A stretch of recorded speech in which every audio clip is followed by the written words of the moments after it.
योगेंद्र शर्मा जी रघुवरपुरा मंडल के मंत्री और पूर्व युवा के उपाध्यक्ष से मैं आज राजनीतिक मुद्दों पर, स्थानीय राजनीतिक मुद्दों पर बात करना चाहता हूं। श्री योगेंद्र शर्मा जी, आपका हमारे एशियन इवेंट चैनल में स्वागत है। नमस्कार। सबसे पहले तो आपको और आपके दर्शकों से नमस्कार जी, धन्यवाद सर। मेरा पहला सवाल है कि जो वर्तमान स्थानीय राजनीतिक स्थिति चल रही है, इस पर आप किस तरीके से देखते हैं? आपका सवाल थोड़ा सा विवरण देंगे इसमें, किस बारे में पूछना जी, जैसे स्थानीय राजनीतिक जो स्थिति है वर्तमान में, जनता से जुड़ी हुई स्थिति है। जैसे नगर निगम के चुनाव में नगर निगम का आपको लगता है जो नए परिसीमन में सरकार आपकी पार्टी पर आरोप लगा रही है, सरकार आपकी पार्टी पर आरोप लगा रही है, आपको लगता है कि वो आरोप में दम है या वो खाली मिथ्या आरोप है, झूठे आरोप है? देखिए जी, जो ये परिसीमन हुआ है इसके अंदर हम भी बैठे हैं, उनके सरकार के लोग भी बैठे हैं, अकेले नहीं हुआ है, बैठ कर निर्णय किया गया। और होने के बाद ये कहें इसमें कमी है या कुछ उनको कमी लग रही है, तो जिस टाइम परिसीमन पर बैठे थे यदि हमने डिवाइड किए थे तो उनके सामने गए तो उनके सामने सब कुछ था।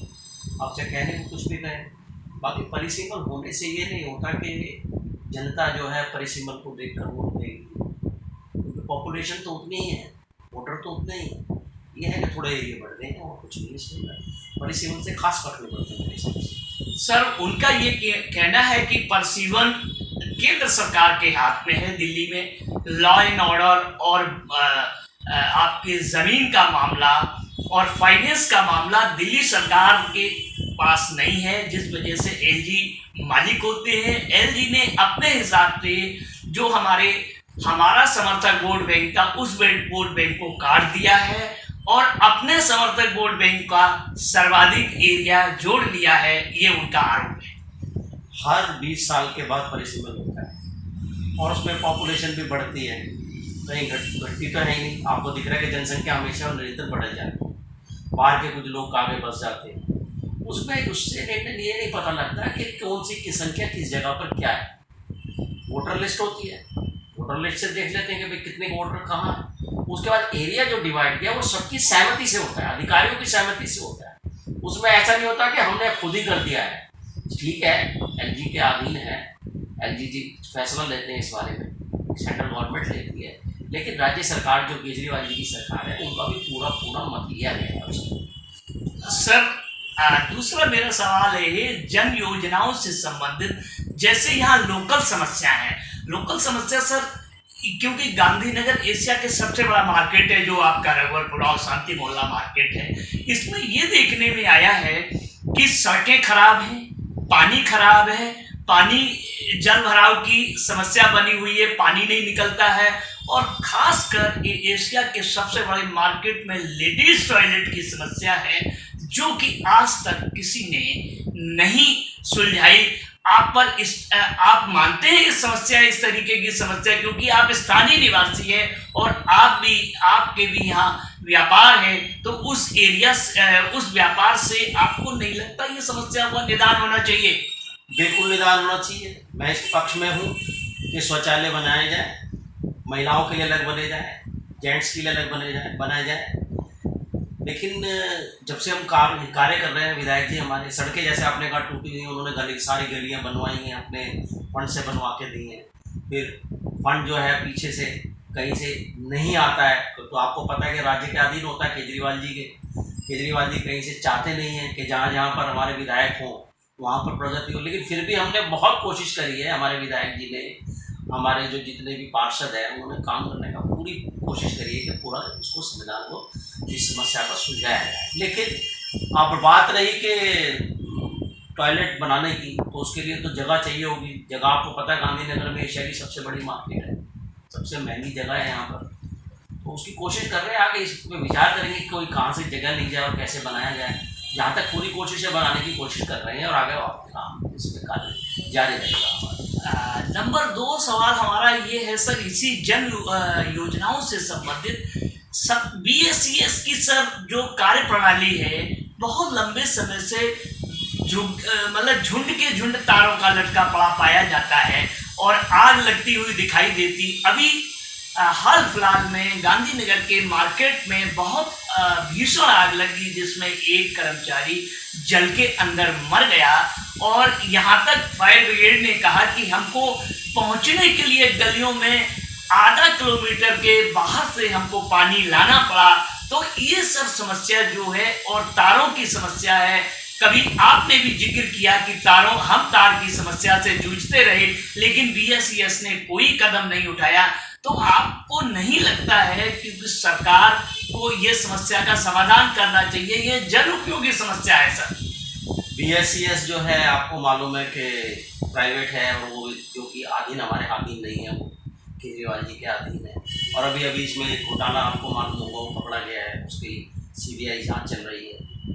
और बाकी जो आग लगने की समस्या है, देखो बीएसईएस नहीं सुनती है, सच्चाई है। मैं स्वयं अपने तार को बदलवाने के लिए कई बार मैंने कंप्लेंट करी, लेकिन सुनने को तैयार नहीं है। ऑफिस चले जाओ, ऑफिस जाते हैं तो कहते हैं अपॉइंटमेंट लो, अपॉइंटमेंट लेते हैं तो कहते हैं जूम पर अपॉइंटमेंट लो, जूम पर कोई आता नहीं है। तो ये जब मेरे साथ कार्यकर्ता के साथ ये समस्या है, तो समझो आम आदमी के साथ क्या होगी।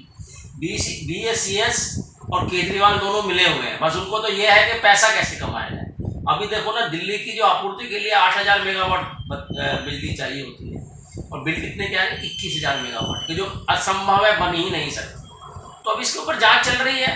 बाकी हम कोशिश कर रहे हैं बीएसईएस को टाइट करें।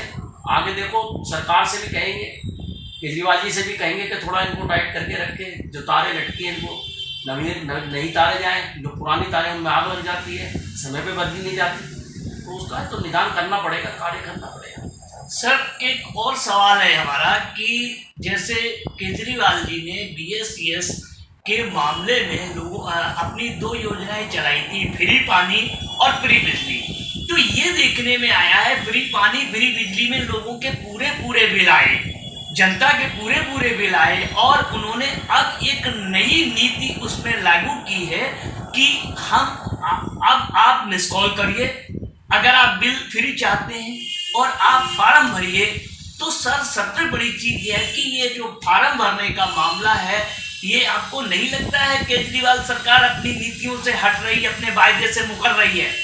केजरीवाल जी बोल देते हैं लेकिन करते नहीं हैं।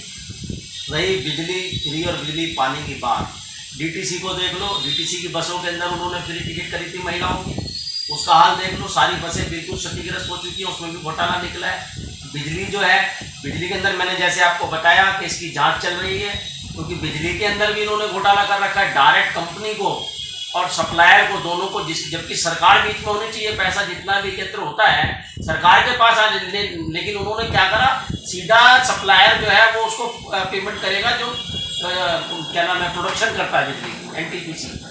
तो इसके अंदर भी घोटाला निकलने वाला है उनका। और पैसे इनके पास है नहीं, क्योंकि इनको विज्ञापनों से ही फुर्सत नहीं है। अब ये लगा लो ना, 850 करोड़ रुपए के विज्ञापन कर चुके हैं, जबकि सेंट्रल विस्टा बन गया इतने के अंदर। आपको पता होगा सेंट्रल विस्टा की लागत इतनी है जितनी उन्होंने अपने विज्ञापनों पे खर्च कर दी।